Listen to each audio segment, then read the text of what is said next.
All right, this is Jeff Zimmerman with FightNews.com. I've got the one and only Kendo Castaneda with me here.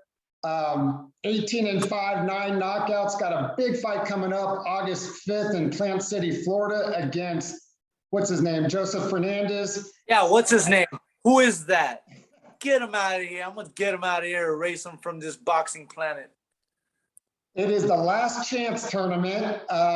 There's some meaning behind that. We'll talk about that here in a bit, but it's on the ProBox card, founded by Roy Jones, Tarver, Paulie Malignaggi. Who else am I missing? Marquez. Juan Manuel Marquez, and they just did a deal with Cotto, Miguel Cotto. So we'll get into that as well. But how you doing, Kendo? I'm doing tremendously great. How are you, my friend? I'm doing well, man. And before we got started here, you showed me that really cool pic behind you. Tell us about it. Yeah, my cousin, he painted this portrait. That's me jabbing one of the best and known boxers today on this planet, Jose Zepeda, who I took 10 rounds and made him look very bad on a 1 week notice. Wow, that's a great, you got the sweat flying and everything. Yeah, man, that's a good jab, man. And the meaning behind this is through the defeats in life, you keep jabbing.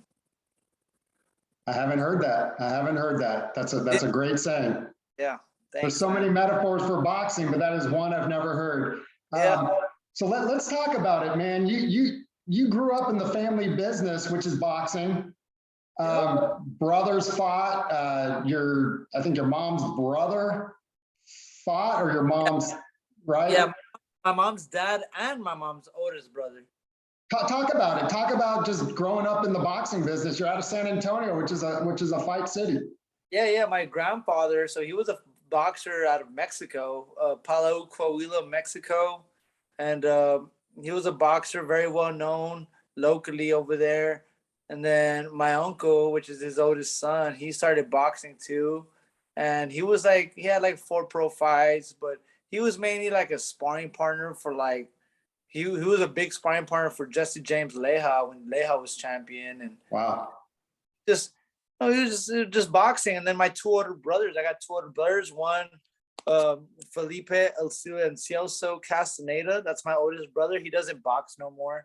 And then my other middle brother, who's Jairo El Increíble Castaneda, who's 13-2 with 6 knockouts. He's a super welterweight, 154, up and coming. And then you got myself, Kendo El Tremendo Castaneda, and us 3 brothers, man. We grew up together. My mom raised us on her own, and we just been boxing ever since my grandfather and my uncle. We just followed in their footsteps, and here we are now, just still keeping the dream alive. I read somewhere that you were bullied, though. I can't imagine you ever being bullied, but in 4th grade, you were bullied, and then you just started following your brother to the gym. Is that right? Yeah. I was bullied in 4th grade. I had this kid in my homeroom. He flunked 4th grade. He was supposed to be a 5th grader. But I mean, we're friends, but he'd pick on me all year. He'd leave me bruises on my arms, and like he was just a bully, man. And I started going with my brother to the boxing gym every day, to the West Side boxing gym, and he would take the bus every day after he would get off school, and he'd take 3 buses to get there. And I would be bored at home after school, so I'd be like, let's go, like I'm bored, let's go. I want to go train, I want to box. And I started following him every day, and we'd go to the gym, take 3 buses every day. And that itself was a journey, man, because one time we were walking to the next bus stop, and a truck almost hit us one time on accident. Sometimes drivers and but it's been a journey. And then eventually my middle brother started tagging along too. And since I was the youngest, I feel like I got the most experience. I had like 130 amateur fights. I would always go to nationals growing up. So I fought everybody too. I fought Luis Feliciano, Damon Allen Jr., Tremaine Midget Williams, Albert Prince Bell. I fought many national champions, and but I went pro right after right when I graduated from high school. I was 18. I was like, I fought everybody, and in amateurs, there's only 3 rounds. And I was like, no, I'm ready for the pros, man. I want to fight no headgear. I want to go. Like, I want the drama. So, and it's my 10th year reunion. It's my 10th year reunion as a professional. You know, I'm 28 now. So I've been in the pro game 10 years. Thanks to Jesse James Leija is the one that turned me pro. Because locally, he would go to the San Antonio Golden Gloves. And I was back-to-back champion, Golden Glove, San Antonio, and state, Texas. Represented Texas in 2011 and 2012. So, you know, I've been around. You know, I've no one in Texas has never touched me, and here I am now, still achieving the dream. You know, thanks to my family and Mr. Jesse James Leija and just myself putting in the work my whole life. And you mentioned back-to-back state titles in Texas. That's no small feat. Yeah, no, it's tough, man. I had to fight when I fought in San Antonio, I had to fight 4 nights, and then we went to state the following week, and I had to fight all the champions in state, and I beat everybody. I'll fight 4 nights in San Antonio, 4 nights in state, go to nationals. Both years at nationals, at the National Golden Gloves, 2011, 2012, both years I lost to the national champion. First year, I lost the second night to the national champion, and then the second year, I lost the championship finals. I lost in the championship night. I won every night. I beat everybody, man, and then I lost in the finals. But after that, I decided to go pro. I was like, no, man, I'm ready to prize fighter. I've been fighting everybody. Nobody in Texas can beat me, so let's go pro. And here I am now, 18-5 with 9 knockouts. And my track record is very good. If you look at my box rec, I fight nothing but winning records, man. I go up for the challenges. I'm a real fighter, old school. No gimmies. Yeah, I'm not with the protecting my record crap. No, I want to fight people who want to fight me. Like when I fought Zepeda, I got that 1 week notice. I was like, oh, he wants somebody. He wants these hands. I signed real quick. And the little thing about Zepeda, I tried fighting him at 47 since it was a 1 week notice, and the highest he would go is 44. But if I would have fought him 47, I would have probably had him. I feel like he knew, like, this guy is wanting to, like, really, really fight me even heavier because it's 1 week, but I'm not going to do that. I would just do 44. He was trying to do 42. I was like, no, 47. Then he did 44, and I was like, all right, 44 is all right. It's right there. Why not? What happened to the bully? Oh, the bully. Oh, my God. In 4th grade, my 4th grade bully. So the years went by, 5th grade passed, 6th grade passed, and I already had like 20 amateur fights by then. And so when we went to 7th grade, he tried messing with me again. Just during lunch, he just said some smart words, and I told him, I was like, hey, man, we're elementary, man. I'm not with the bullying, man. If you want problems, meet me after school. There was a place across the street called Garza Park, across from my middle school, where people would go to fight after school if they had problems. And I told him, I was like, meet me at Garza if you wanna mess with me. I'm not in the mood. I'm not with the gimme. I'm not no joke. I'm not no clown. Like, I'll fight you. And he decided to meet me after school, and I just gave him a boxing clinic, man. I was just jabbing him around, moving around, busted his nose, and he was like, oh, okay, man. Like, I taught that bully a lesson. Wow. Yeah. Wow. Even though boxing is really not there to teach you to fight after school, but sometimes you need to do what you need to do. Yeah, sometimes, I'm tremendous, man. And I'm not gonna lie, I'm the youngest brother. I have 2 older brothers, and they'll always tell me, especially my oldest one, growing up, like my first time sparring, I sparred for the first time when I was 9 years old, and I sparred this other good kid, and he was already training, and he had experience, and I sparred him, and I was scared. So he'll get me on the ropes, and I would cover up and look away, and he'd just beat me up, and the coaches stopped it because I wasn't fighting back. And that night, my oldest brother gave me an earful. He was like, don't do that. Like, he would pick on me hard. He's like, don't do that, man. You covered up like a little bitch, and like, come on, bro. Like, you're my little brother. You're not a little bitch. You gotta fight back, punch back. So the next week I sparred that kid again, and I was like eating his punches, but punching back. And I stopped the kid. And then from then I started fighting so many amateur fights, and I would always just go to fight. Like, I didn't care if I get hit anymore. And so, yeah, I mean, I know it's not good to fight, but you know, like me, I'm the youngest of brothers, 2 brothers. They'll pick on me my whole life. So I had that temper, like, don't mess with me. I'm not the one to pick on. Only my brothers can. Right. Did you always have this energy, even as a kid? You seem like you were like a pretty wild child. Were you? Yeah. My mom has called me Tremendo ever since I was a kid. I mean, I would just do things, and she was like, "Ay, que tremendo, you're very tremendo." But it just stuck with me. I used Tremendo since I was 10 years old in all my fights. I would put it on my hats, just Tremendo, and like I have these young kids in my city, San Antonio, Texas, here where I'm at.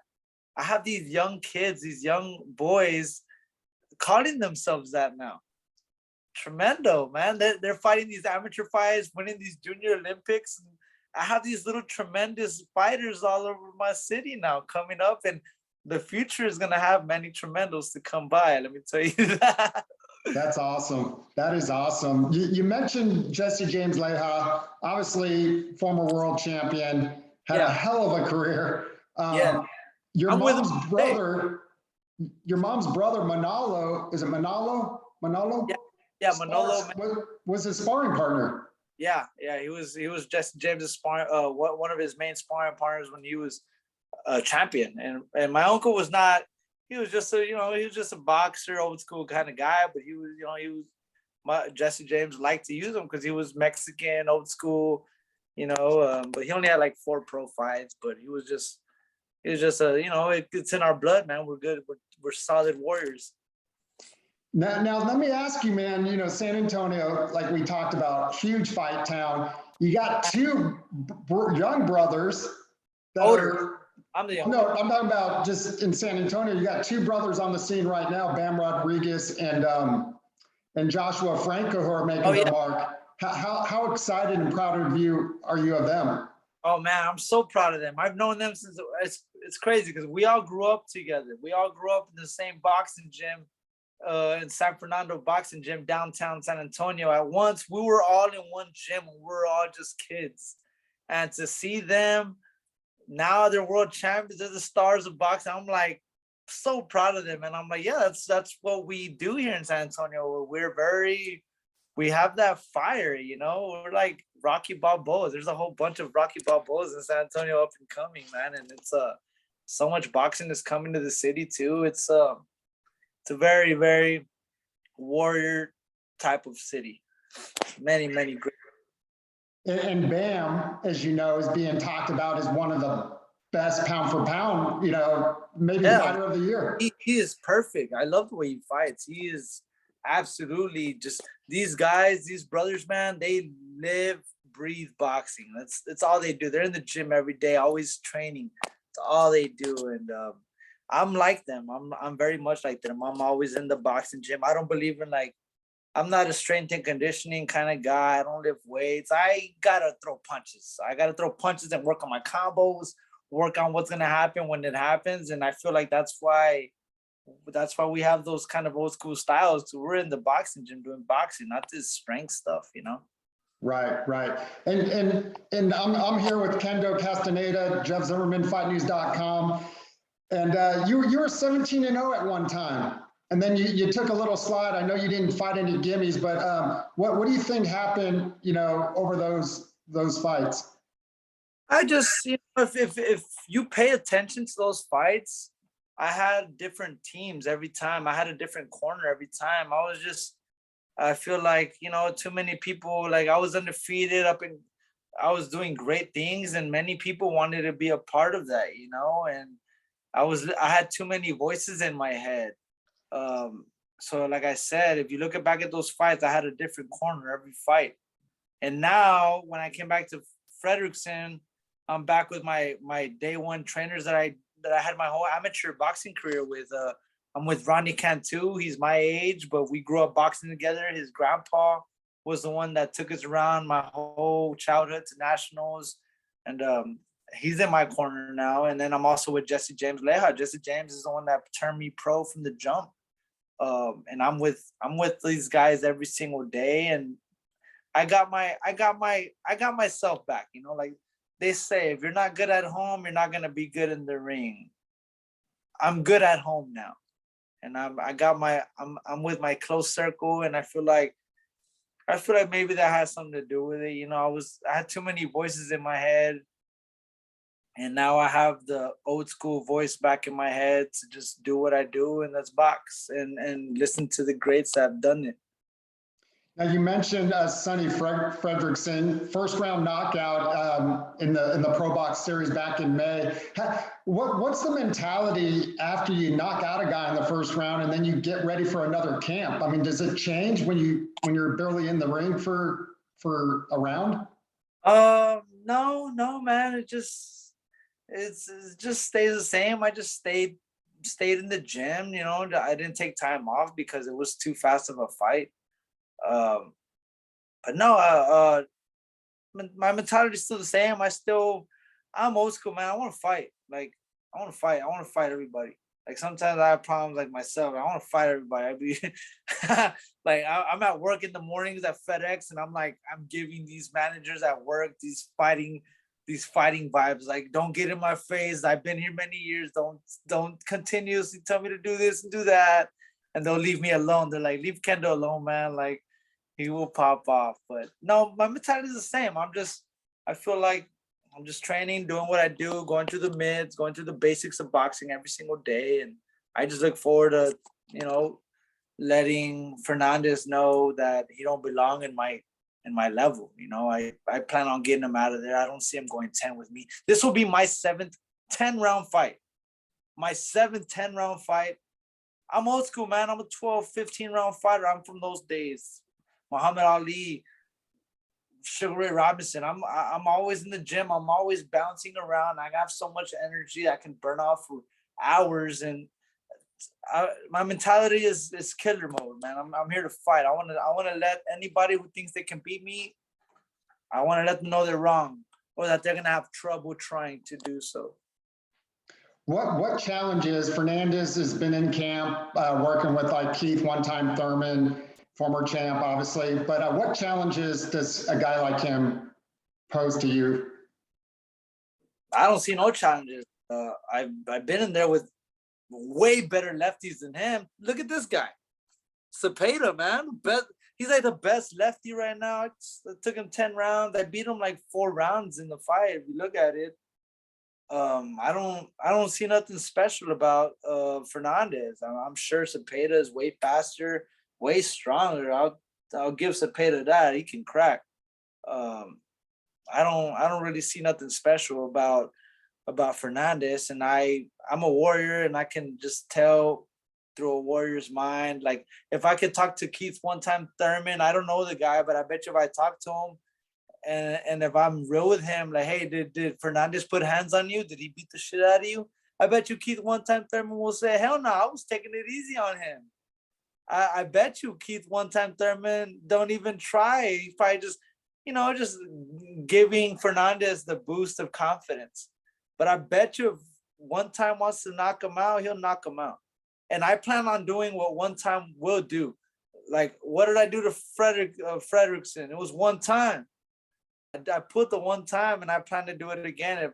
If he gets up, it's not going to be too pretty. I can end his life.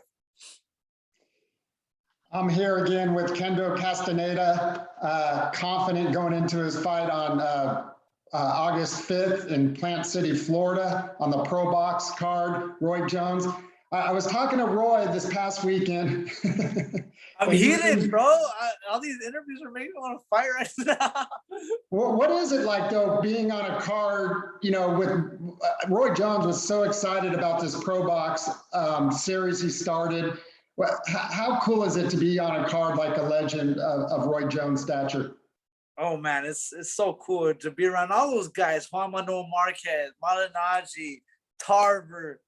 Man, I'm like, but at the end of the day, my whole life, I've always carried myself. Even Jesse James Leija would tell me, like, you're going to be the star, and you are a star. You have star quality. You're a big one. So never feel like starstruck when you're around these greats, because you're one of them, and you will be one of them if you keep working hard. There's something about you. So I've always carried myself like, when I'm around big timers, I actually zone out, and I'm like, you're nobody. You know, I'm here to do what I got to do. I'm here to do my job, and that's be whoever's in front of me, because I want to be like you one day. So it's cool and all, but I really don't pay it no mind, man. I'm just focused on making my weight and on achieving my goal, and that's taking my opponent's manhood from him and beating the shit out of him. Now, the tournament is called the Last Chance Tournament for a reason. These are fighters like yourself that came into the sport, on fire, then got a little bit of a setback and kind of giving you another opportunity. What are your goals, Kendo? I read that, you'd like to win a title, but you just like to fight. I mean, you've said it throughout this interview. But in your heart, you said you want to crack at 140, 147, who's ever at the top? Yeah. I like Rolly Romero. I don't like when people talk that smack and like are arrogant. You know me, I don't talk arrogant. I just speak for myself, man. But like someone like Rolly Romero, he was talking smack recently on an interview. I forgot who fought. I think Ryan Garcia's fight.